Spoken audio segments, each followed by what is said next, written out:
Marked by P.c Kristen.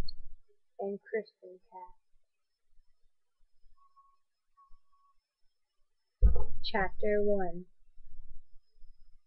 Just when I thought my day couldn't get any worse, I saw the dead guy standing next to my locker. Taylor was talking non-stop in his usual K-babble, and she didn't even notice him at first.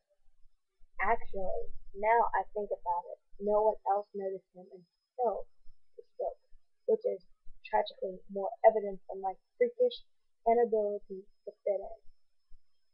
No, but Zoe, I swear to God, Keith didn't get that drunk after game. You really shouldn't be so hard on him. Yeah, I said absently. Sure. Then I coughed. Again. I felt like a crack. I must be coming down with what Mr. Wise, my more than slightly insane AP biology teacher, called the teenage plague. If I died, would it get out me on my geometry test tomorrow? Only one could help.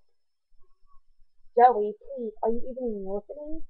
I think he only had like 4, I don't know, maybe 6 beers, and maybe like 3 shots, but that's totally besides the point. You probably wouldn't even have had hardly any of your stupid friends had it made you go home right after the game. We shared a long, shuffling look, in total agreement about the latest injustice committed against me by my mom and the step loser she made 3 really long years ago. Then, after barely half a breath break, Kay was back with the babbling. Plus, he was celebrating. I mean, we beat Union. Kay shook my shoulder and put her face close to mine. Hello, your boyfriend. My almost boyfriend, I corrected her, trying my best not to fall on her. Whatever, he's our quarterback, so of course he's going to celebrate. It's about like a million years since Broken Arrow beat the Union. 16. I'm crappy with math, but Kay's math impairment makes me look like a genius. Again, whatever. The point is, he was happy. You should give the boy a break. The point is, he was wasted for like the 5th time this week. I'm sorry, but I don't want to go with a guy whose main focus in life has changed from trying to play college football to trying to chug a 6-pack without puking. Not to mention the fact that he's going to get fat from all that beer. I had to pause to cough. I was feeling a little dizzy and forced myself to take slow, deep breaths when the coughing fit was over. Now that K-babble noticed. Ew, he's fat and not visual I want. I managed to ignore another urge to cough, and kissing him is like sucking an alcohol-soaked seat. Kay scrunched up her face. Okay, 6. That's bad. He's so hot. I rolled my eyes, not bothering to try to hide my annoyance at typical shallowness. You're so grumpy when you're sick. Anyway, you have no idea how lost puppy-like he looked after you ignored him at lunch. He couldn't even. Then I saw him. The dead guy. Okay, I realized very quick that he wasn't technically dead, he was undead. Or unhuman. Whatever. Scientists said one thing, people said another, but the end result was the same. There was no mistaking what he was, and even if I hadn't felt the power and darkness that radiated from him, there was no frickin' way I could miss his mark. The sapphire blue crescent moon on his forehead and the additional tattooing of the twining knotwork that framed his equally blue eyes. He was a vampire, and worse, he was a tracker.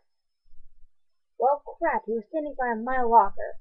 So, you're so not listening to me.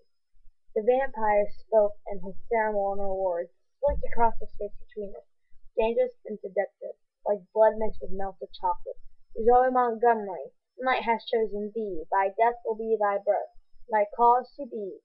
Hearken to her sweet voice. Your destiny waits you at the house of night. He lifted one long white finger and pointed at me.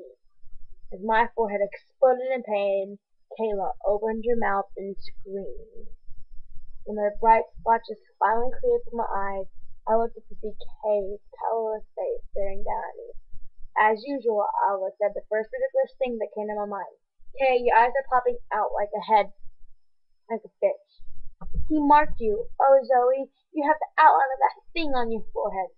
Then she pressed a shaking hand against her white lips, unsuccessfully trying to hold back a sob. I sat up and coughed. I had a killer headache, and I rubbed the spot right between my eyebrows.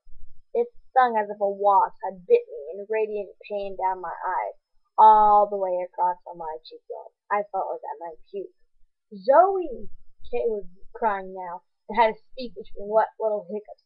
Oh my God, the guy was a tracker, a vampire tracker.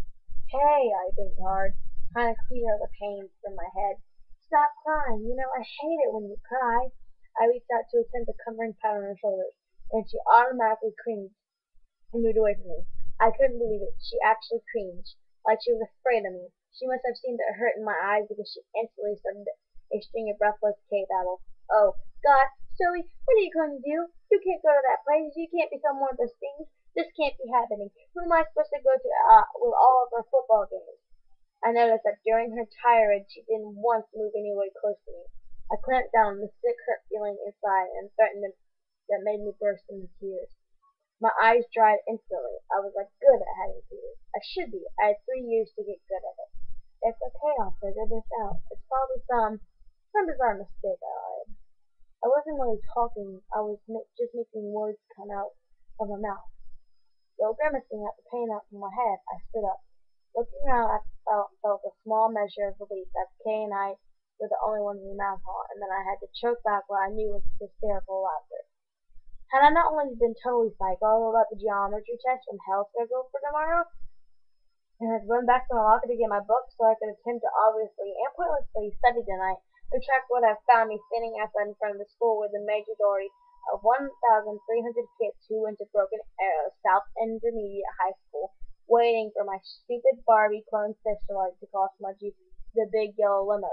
I have a car, but standing around with the less fortunate would have to ride the buses and 3 honored traditions, not to mention an excellent way to check out who's hitting on who. As it was, there was only one with the kid in alcohol, a tall, thin dork with messed up teeth. I wish I could unfortunately see too much of it, because he was sitting there with his mouth flapping open staring at me, like I'd just given birth to a litter of flying pigs. I coughed again, this time really wet. Disgusting cough. The dork made a squeaky little sound and skulked down the hall to Mrs. Day's room, clutching a flat board to his bony chest. Guess the chest cold had changed its meaning to Mondays after school.